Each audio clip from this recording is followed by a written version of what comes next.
Welcome to the Garden Report. We are live again in the TD Garden. The bells. We'll do it live. It's almost midnight here. The cameramen are packing up their stuff. Everybody's getting out of here, Except but our we are cameraman. still here because the Celtics are not done drafting. Danny Ainge still has not spoken.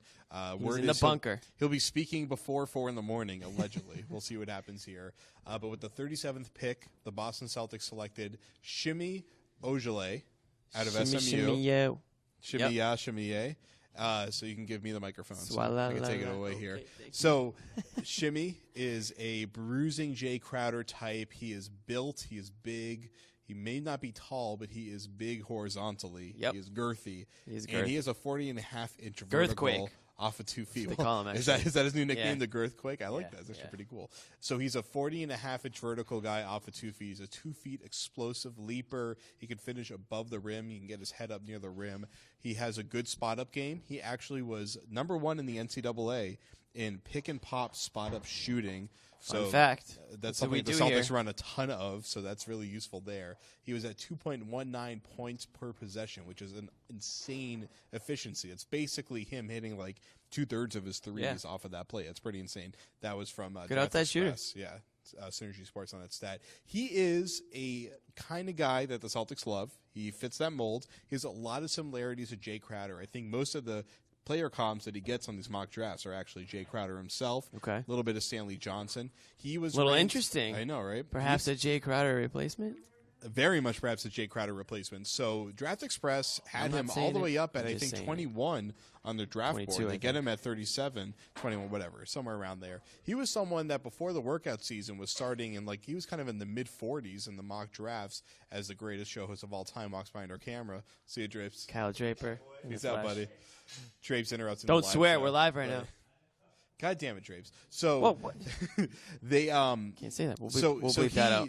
He had a really good season at SMU. They went 30-5, I believe. They got the 6th seed and won the lost tournament. to USC. Won their tournament. So right? Yeah, they won the AAC. They get the 6th seed. They lose to USC on a late second game-winning 3, and that was one of the best games of March Madness actually. In that game, SMU played 6 guys. 3 of their guys played 40 minutes. That's crazy, actually. Shimmy played 39 minutes. I think he played like 39.5. He basically didn't sit except for like a quick breather. Yep. He had, I think it was 24 points and 10 rebounds. So what, they had one guy play 30 seconds or something? Pretty much. Well, there was one guy that played like 18 minutes, and all the starters played essentially the entire game. I see. But he was the star of that game. He was a high scorer, high rebounder. I just remember watching that game and thinking, holy crap, this is the perfect example of a mid-major star that can truly elevate a team. And, you know, not all these guys are going to turn into Damian Lillards where they can be actual true superstars at the NBA level, or CJ McCollum, or just any Blazer basically ever. But what he clearly can be is a good role player. And if you're drafting at 37, if you can find a rotation role player, that's a big hit. And he looks like he could be that guy for them, assuming they keep him. Right. Who the hell knows what's going to happen at this point? Right, assuming he hasn't been traded already 3 different times by Danny Ainge. No, I just think you nailed a lot of things of why the Celtics were interested in him. One, I think he slipped to them a little bit based on some of the mocks that we had looked at, and if it's best player available at that point, then you go for it. You mentioned how he was a Jay Crowder type. Well, it's no secret that Crowder's been involved in numerous trade talks at various points throughout the regular season. It will keep going on through the offseason. So a guy who is a little bit older, I think he's 22. So 22.3. 22.3. So he'll be almost 23 basically when the season starts. So he's an older guy that plays now. It's a guy that maybe is a little bit more mature than a lot of these other guys coming out of the draft. I mean, they just drafted Tatum, who's 19. I mean, they've got other players on the Celtics roster that are younger than him already. I actually just did the research that I did with him. Looks like a leader type player. Just the way he carries himself, not only on the court but off the court. I was doing a little Twitter stalking, seeing what types of stuff that he tweets into. A nice message to his teammates and his fans when he declared to go to the NBA draft. So he really cares about, I think, organizations and family and all that type of stuff. So it's good. I think that kind of, like you said, it's a Celtics type player. And just watching the way he plays, physical guy. You mentioned how the pick and pop, how deadly he is as a shooter, but he's also powerful, driving to the hoop, drawing contact, finishing at the rim, regardless of the contact that he hits. So it's a player that I think can come in and play minutes if they need extra minutes coming off the bench. I mean, you don't know where their depth's going to come from next season. I mean, who knows with free agency? If you're signing one of those superstar players, that's going to be a big chunk of your cap. You might need some of these rookies and their rookie scale contracts to fill up the end of your bench, and that's a guy who can probably play right off the bat. So I'll address the fit part, then I'll go back to the college And also part. one thing we didn't mention, Of course. transfer from Duke. So really good move on his part to leave Duke, an organization that he wasn't really getting, or not organization, a team that he wasn't really getting much playing time at all, redshirted, and then he became a star at SMU, and it's paid off for him. I think he played like 146 minutes in a season and a half. That's actually not that many Not minutes. ideal. He was averaging a little less than 10 a game. He was on that 2015 Duke National Championship team with Jahlil Okafor. So he has that championship pedigree, I guess you could say. He knows what it takes. He redshirted junior year and then had that huge season for SMU. So that worked out pretty 19 pretty points well a for game. him. Yeah, I mean, he was fantastic last year. Around 7 rebounds. I think. Going to the NBA fit. So this is the first year under the new CBAs, and new CBA kicks in now, where there's two-way contracts. And first-round picks are still locked into the rookie scale, but second-round picks are a free-for-all, and they can use two-way contracts. So on that two-way contract, you are paid an NBA salary when you're with the NBA team, and then you're paid a much lesser D-League salary when you're with the D-League team. Yes. So For the love of the game, though. Yeah, he seems. I mean, Ball is life. It depends whether or not they actually end up keeping these guys they're taking at the end of the second round. Sure. And I know that's happening. We'll have our producer update us if that actually We are happens, 'cause live it here, might be happening folks. any So minute when now. the pick comes in, we're going to announce it. So the question is, could he be the first guy we see with the Celtics use that two-way contract? Nobody wants to do the two-way contract, and I'd imagine that first half of the second round players are not going to be using it, especially considering that the Celtics. That would be him. Yeah. So especially considering that the Celtics, if they clear out all their, they renounce all their free agents, they're going to have tons of open roster spots, and I don't think there's much way for them. I mean, basically the point I'm trying to make is his deal's probably not going to get done for a while because they're going to have to wait and manage free agency and so forth. The cap hold won't be much of an issue really, so they're going to want to wait that one out. That'll be pretty interesting. But as far as playing fit, he's definitely good enough where he might have a little bit of leverage because there will be teams that would definitely snag him up with roster spots. Yeah, and he's ready. He's ready to play. Right. He has a couple skills that can immediately, physically, he can immediately play. And I think that's a big thing for a second rounder. But another big guy. The Celtics drafted size. They didn't draft big men, but they drafted physically intimidating players. You know what I mean? Like based on these are guys with NBA bodies. So you're nervous? That's what you're saying. Not me personally, but I know a couple guys in the media room back there that were shaking a little bit when those picks were announced. Just because you were in the room, that's all. Yeah, exactly. Okay, so let's before we get out of here, get ready for Angel's presser. Let's talk about winners and losers tonight. I think the first place you look is that Jimmy Butler deal, and winner and a loser in that deal. I think. So I saw the Wolves. The Bulls get hit with an F grade. Celtics are on the clock right now. Okay, well, let's talk about that trade. Okay. So can't wait to not know the guy they picked, but go on. I saw the Bulls. Get I think it was an F grade from Kevin O'Connor. Then it's an F from for Kevin me. Pelton. From every single Kevin thought the Bulls failed that trade. Bulls writers I talked to thought it was a bit of a disaster. My initial reaction was if Zach LaVine goes back to being the guy that he was before that injury, that could be a pretty good haul because I do still like Chris Dunn's value, but. Yeah, people are pretty low on Dunn right now. I think that's probably why everyone. It was a rough rookie year. Same thing with Dragon Bender. So give him another chance. Sure. But the point being, Casey Johnson reported, the Bulls writer, kind of the king of the Bulls beat. He reported that the Celtics turned down a one-pick offer for Butler of either this year's pick at number 3 or just that Nets pick next year. You see the value that they got at the end. A good potential borderline all-star in LaVine, guy that could be a good starter in Dunn, and the pick. So, it seems like the Celtics, basically, their valuation was a lot lower than what we expected. Because I reported earlier that the sources that I was hearing from in Chicago were both of those picks and Jay Crowder, and they want Jaylen Brown, but they probably have negotiated down to Bradley or Smart. But it seems like the Celtics weren't even remotely close to what the asking price was from Chicago, and actually got Chicago to come down off of their really high price and still weren't willing to meet it. So I was kind of shocked to see that how far apart things ended up standing on talks that took over a year and a half. Right, I mean, these talks have been going on for a long time. I think they've been going on since before I was born. And I think I'm older than Jimmy Butler, so it's been going on for a long time. I think I'm like a month older. So Tatum Tatum Allen from Arizona is the pick. Okay. And I First remember thing one that thing comes on to my mind. scouting report, so we'll have to wait till we. Yeah, get back all to I'm going that to say is Arizona, legitimate school. Celtics have went Duke, SMU, Arizona, and the SMU player was from Duke. So they're going with the big schools here. History of great players coming from those schools. So I mean, Allen had a really good year. Arizona was the number 1. give us seed, his I think, stats. right in the Throw tournament. us his stats. Yeah, the When producer you get feed us because when I don't you- have Allen's scouting report. when off you the get a top of my head chance, right throw us now. his stats. But yeah, so we'll keep delaying here. Let's But talk. anyways, So, back yeah. to Butler. What is your does your opinion change on it? After you got a chance to I think about it? I think what really hurt my opinion was that they took Markkanen in the end, Yeah. and I just So- what are they doing? Like now they've got Wade re-upping for 20-something million. They're talking about maybe buying out Rondo. I just they're all over the place. I feel like the deal that they made tonight, they didn't even have to make. well, the thing is, They really want Markkanen that badly? They couldn't have gotten him?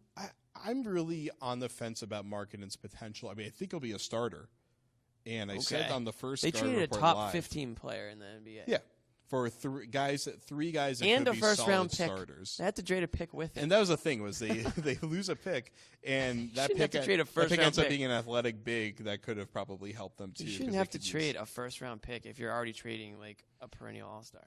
And that was a big win by Minnesota there. was Absolutely. to squeeze that out of them. So let's focus on Minnesota for a second. No, I mean they get a leader, an all-star, and now they're like one of the super fun teams. Not that they already weren't fun, but now they've got a legit superstar on the team as well to go with Towns and Wiggins and the rest of that squad.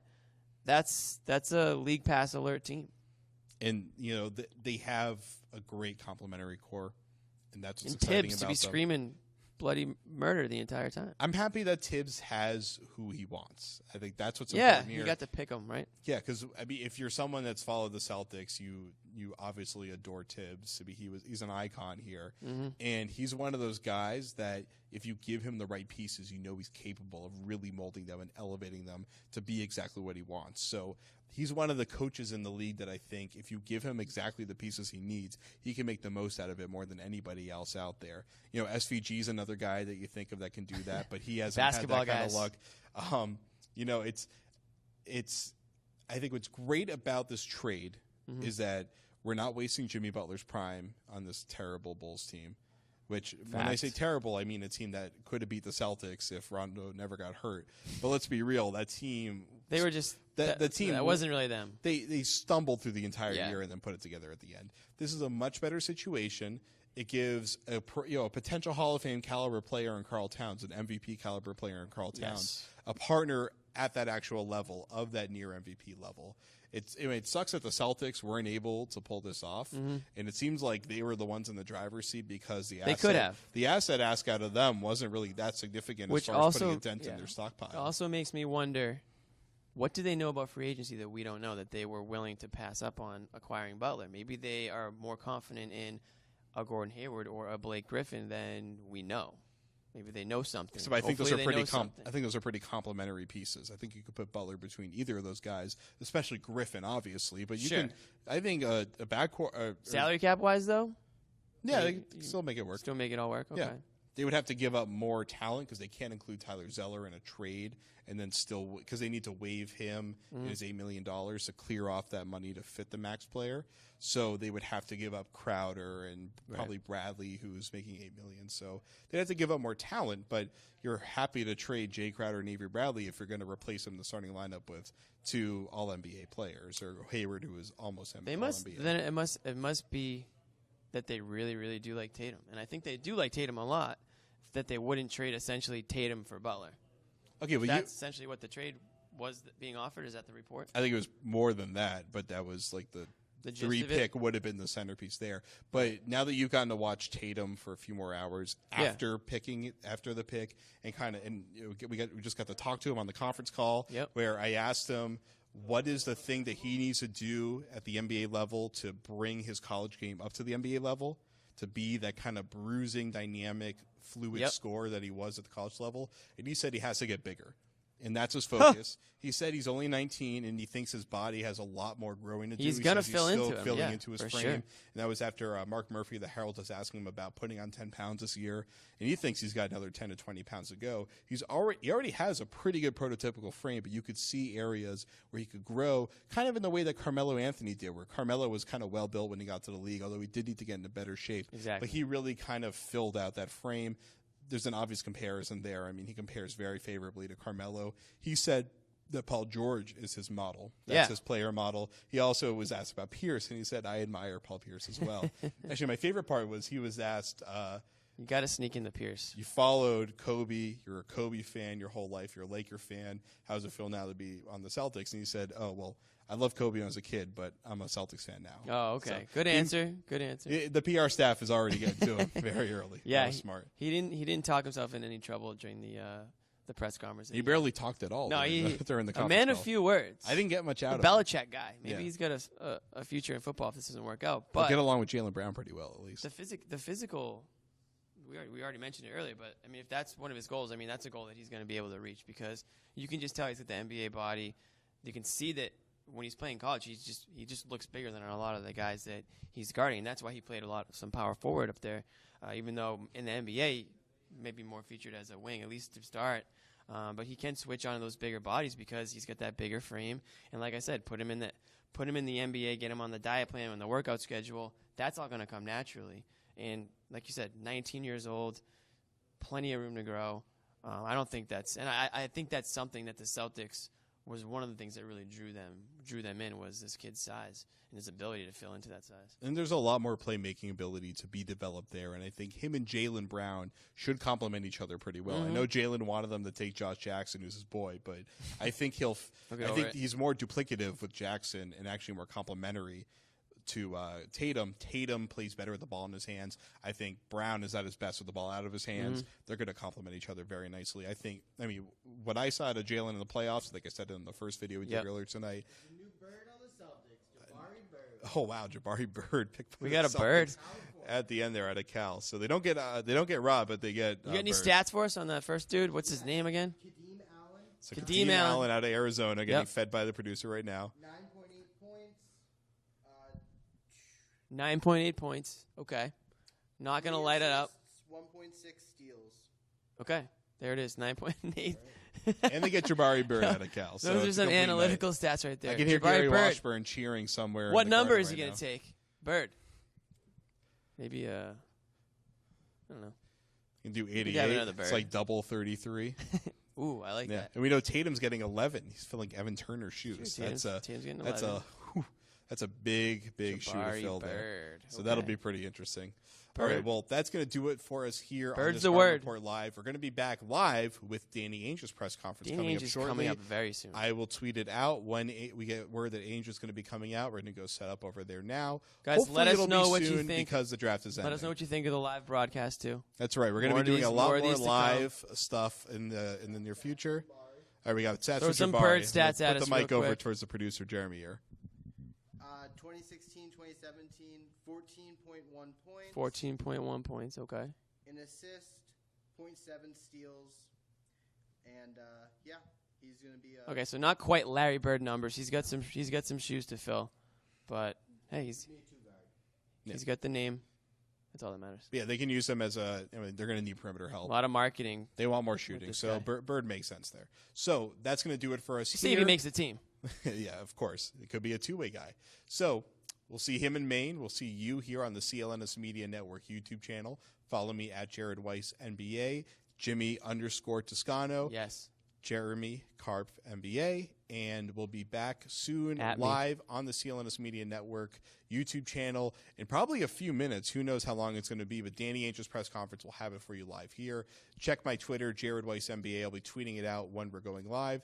Thank you for watching us. Please comment, subscribe to the YouTube channel, Nice hit us up on comments only. Twitter. We want to hear from you.